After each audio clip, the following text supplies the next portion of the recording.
Most curses don't announce themselves.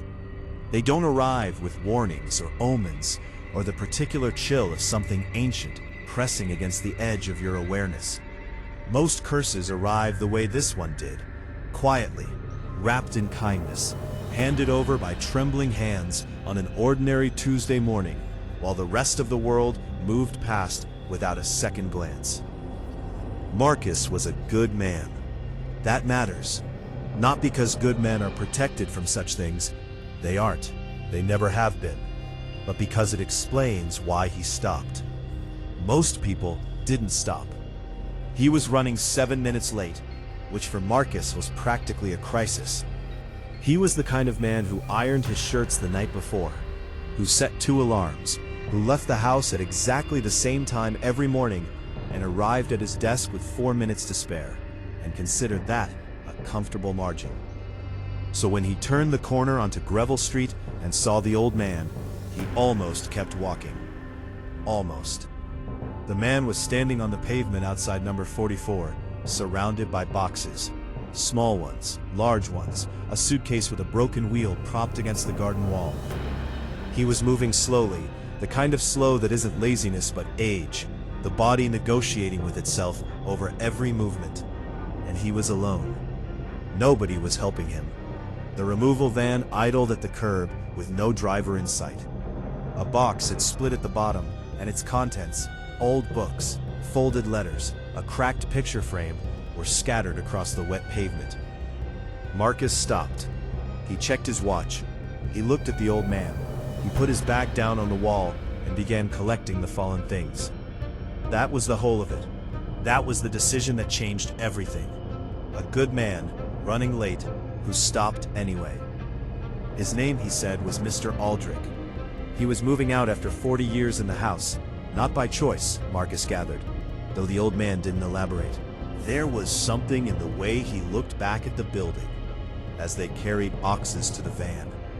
Not fondly, not sadly, but with the careful blankness of a man who has decided not to feel something and is concentrating very hard on that decision.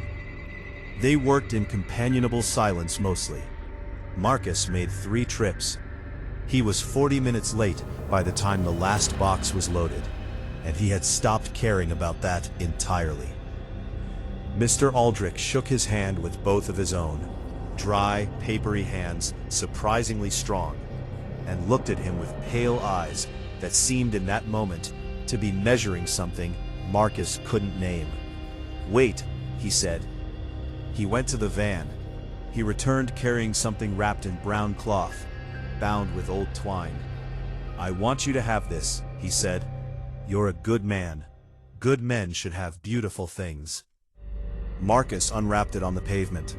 A mirror, oval, perhaps 18 inches tall, its frame an intricate casting of gold, or gold-colored metal, he assumed, something that merely looked expensive. The glass was perfect. Not a mark, not a scratch, despite its obvious age. He looked at his own reflection and felt just briefly that his reflection looked back at him with an expression slightly different from his own. He blinked. His face looked back at him normally. He thanked Mr. Aldrich and carried it home on his lunch break and hung it in the hallway and forgot about it almost entirely. For 3 days. The first dream came on Thursday night.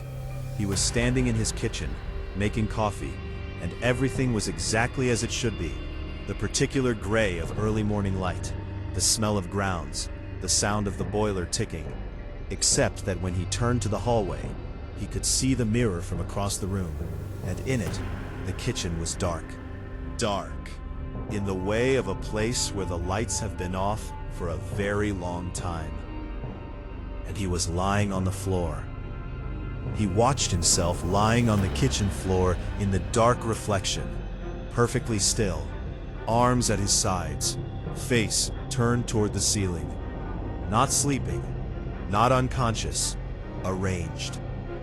He woke at 3 in the morning with his heart loud in his chest and sat on the edge of the bed for a long time, telling himself it was just a dream, the way people do when some part of them already suspects it isn't. The second dream came Friday. He was at his desk at work and looked up and saw the mirror hanging on the wall of his office. It had no business being there. There was no mirror in his office, and in it, his chair was empty. His desk was there, his coat was on the hook, his coffee cup still steaming, but his chair was empty. And the door behind his reflection was slowly opening. He woke before he could see what came through. The third dream he didn't wake from until morning. He remembered none of it, but he found himself standing in the hallway at 6 a.m. in front of the mirror, his forehead pressed against the glass, his breath fogging the reflection. And in the fog, written from the other side in careful letters, "Not yet." He took the mirror down that morning. He told himself he was being irrational. He told himself this with great conviction, while he wrapped the mirror in an old blanket, carried it to the back garden, and hit it 4 times with a hammer, until the glass was in pieces, and the golden frame was bent and broken, and nothing about it was beautiful anymore. He felt immediately better.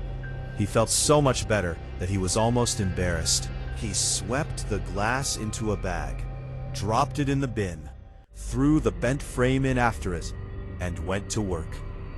That night he slept deeply and dreamlessly, and woke feeling more rested than he had in weeks. That lasted 2 days. On the third day after the destruction, Marcus walked past his hallway and stopped.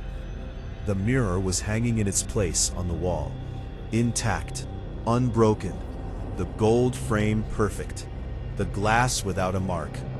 He stood in the hallway for a very long time. Then he went to the bin. The bag was still there. He opened it with shaking hands and looked inside. Empty.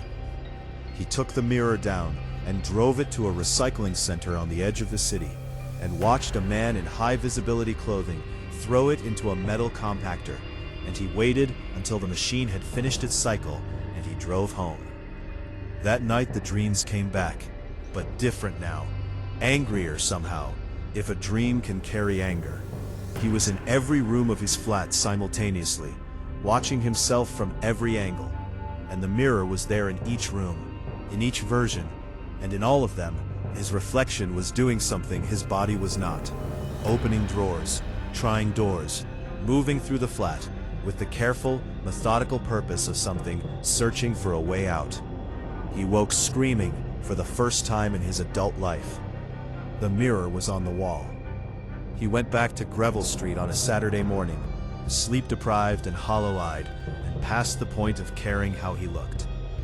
Number 44 was empty, not recently vacated, properly empty, the kind of empty that accumulates over time. A letting agent sign in the window, dust on the inside of the glass, a door that clearly hadn't been opened in months. He knocked on number 42. An elderly woman answered, and looked at him with the particular wariness of someone who has been troubled by strangers before. Aldrich. Pale eyes, dry hands, 40 years in the house. The woman looked at him for a long moment. "Nobody has lived in 44, she said slowly, "for at least 2 years. Not since the man who owned it passed away." Marcus felt the pavement tilt slightly under him. "What did he look like?" he asked.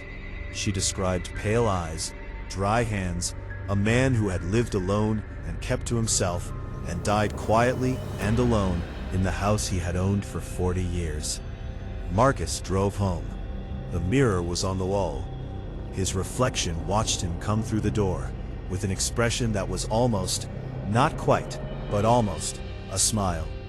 He left the flat that night with one bag. He didn't look at the mirror as he passed it. He didn't look back at the building as he drove away. He moved into a hotel, then a short-term rental across the city, then a flat in a different neighborhood entirely, and he told himself that was enough distance. That whatever was in the mirror was tied to the object, to that address, to that particular stretch of hallway. He slept better. The dreams faded. Not gone, they never went entirely, but quieter, further away, like a sound heard through walls. He told himself it was over. For 8 months, it was almost true.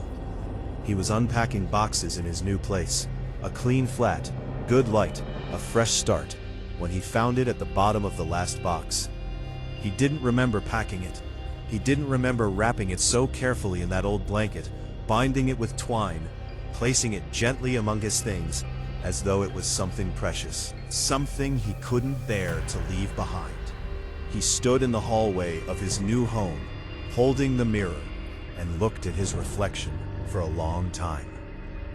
His reflection looked back, and then, very slowly, it raised one hand. Marcus had not moved. He stood perfectly still, his arms at his sides, his heart somewhere in his throat, and watched his reflection lift its hand and press its palm flat against the glass from the inside, waiting, the way it had always been waiting, patient and golden and inevitable. Good men, Mr. Aldrich had told him, should have beautiful things. Marcus understood now that this wasn't a gift. It was never a gift. It was a transfer. And Mr. Aldrich, wherever he was, whatever he had become, was finally completely free. The mirror had simply found the next good man to hold it.